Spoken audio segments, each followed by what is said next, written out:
Hola, ¿qué tal, Ventiadictos? ¿Cómo están? Mi nombre es Jesús Silva y esto es Aire Limpio Global.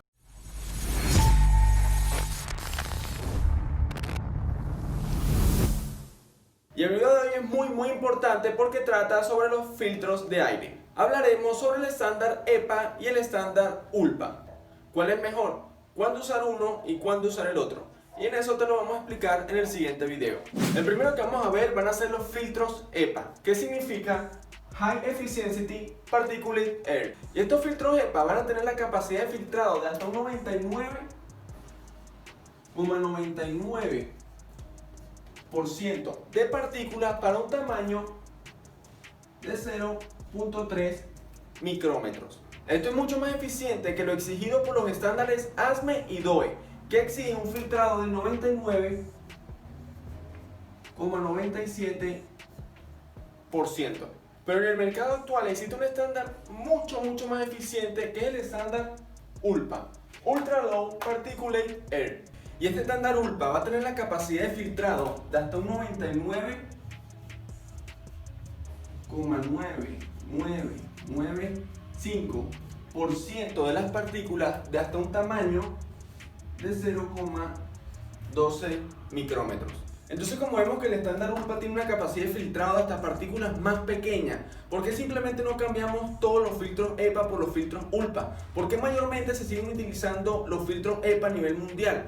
Pues eso es lo que vamos a estar aclarando en este video. Pero antes de explicarlo, vamos a tomar un pequeño desvío para poder entender cómo se mueven las partículas cuando atraviesan el filtro ULPA o el filtro EPA. Recordemos que los filtros van a estar conformados por innumerables de pequeños filamentos de microfibra de vidrio de borosilicato, que estas van a estar dispuestas al azar. Al fluir a través de este vasto laberinto de fibras, las partículas van a ser detenidas por distintos mecanismos. Estos van a ser: el primero va a ser la intercepción, el segundo, el impacto inercial, y el tercero va a ser la difusión. Vamos a ver ahora cada uno de ellos para comprender cómo se comportan estas partículas al pasar y chocar contra los filtros. El primero es la intercepción. Esto ocurre cuando la partícula tiene un tamaño que le permite movilizarse a través de todo el flujo del aire, causando que en algún momento sea interceptado por alguno de los lados de nuestra fibra. Aquí vemos un corte transversal de la fibra y vemos cómo la partícula se mueve a través del aire y en algún momento es interceptada por un lado de la fibra. La segunda es la impactación inercial. Esto ocurre cuando la partícula posee un mayor tamaño y con velocidades de aire mucho mayores. Esto lo que va a causar es que la partícula no pueda adaptarse rápidamente o no pueda seguir la velocidad y la dirección de las corrientes del flujo de aire. Como ella ya posee una inercia, esa inercia va a hacer que choque contra la fibra, siendo capturada así por ella. El tercero y último es la difusión. Antes de explicar este método, vamos a dar un repaso rápido a cómo funciona la teoría cinética de los gases. Esta teoría nos dice que un gas está compuesto por gran cantidad de moléculas que son de tamaño muy pequeño comparado a la distancia que están entre ellas. Estas moléculas se van a comportar como esferas estriadas que van a viajar en línea recta si no chocan entre sí. Pero en la actualidad sabemos que esas moléculas van a chocar tanto entre sí que se van a mover de forma aleatoria. A este movimiento aleatorio de las moléculas se conoce como movimiento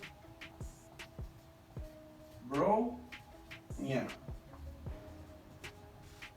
Entonces, el mecanismo de difusión que se utiliza para la retención de partículas es el resultado de este movimiento browniano, que ocurre en las partículas con un tamaño de 0.1 micrómetros o inferiores. El método de difusión va a funcionar gracias entonces a que esas partículas de minúsculo tamaño van a chocar entre sí moviéndose en zigzag y al azar, dado que en algún momento van a chocar con algún lado de la fibra siendo interceptadas por ella. Este sistema se recomienda para flujos de aire de baja velocidad y para partículas muy pequeñas, ya que entre más lento sea la velocidad y la partícula más pequeña, la partícula va a zigzaguear mayor tiempo dentro del filtro, dándole la mayor posibilidad de ser interceptada por una fibra. Ya que sabemos cuáles son los mecanismos que se utilizan para poder capturar y filtrar estas partículas, ya podemos responder la pregunta que nos hicimos al principio: ¿por qué se sigue utilizando mayormente los filtros EPA en vez de los filtros ULPA. Que los filtros ULPA ya se ha demostrado que son mucho más eficientes para la captura de partículas mucho más pequeñas. Lo que sucede es que mejor para algunos casos no necesariamente quiere decir que sea mejor para otros. Si es bien sabido que los filtros ULPA pueden recolectar partículas de 0.12 a 0.4 micrones, estos solo son necesarios para aplicaciones muy especializadas, como son la fabricación de microelectrónica y los laboratorios médicos. Los filtros EPA, por el contrario, se utilizan más ampliamente porque se consideran óptimos para la mayoría de los casos, como son los hospitales, la atención médica y hasta en los aviones. Algo que tenemos que tener en cuenta es que en teoría las partículas menores a 0,3 micrómetros pueden pasar a través de un filtro EPA, pero lo que sucede es que mayormente esas partículas van acompañadas de saliva, de sudor o de la mucosa. Y estas partículas son mucho más grandes a 0.3 micrómetros, quedando atrapadas adentro de un filtro EPA. Ahora vamos a ver las tres consideraciones que se deben tener en cuenta si se va a utilizar un filtro ULPA antes de un filtro EPA. Y estas son las razones por las cuales los filtros EPA son mayormente utilizados sobre los filtros ULPA. Una de las razones principales por las cuales no se cambia un filtro EPA por un filtro ULPA es el flujo de aire restringido. El filtro ULPA, al tener mayor cantidad de fibras, es mucho más restrictivo, ocasionando una disminución del flujo de aire entre un 20 a un 50%. Esta disminución de presión lo que ocasiona es que haya también una disminución de la cantidad de renovaciones de aire por hora, dando como resultado una peor calidad de aire en la habitación. La segunda razón es el mayor costo.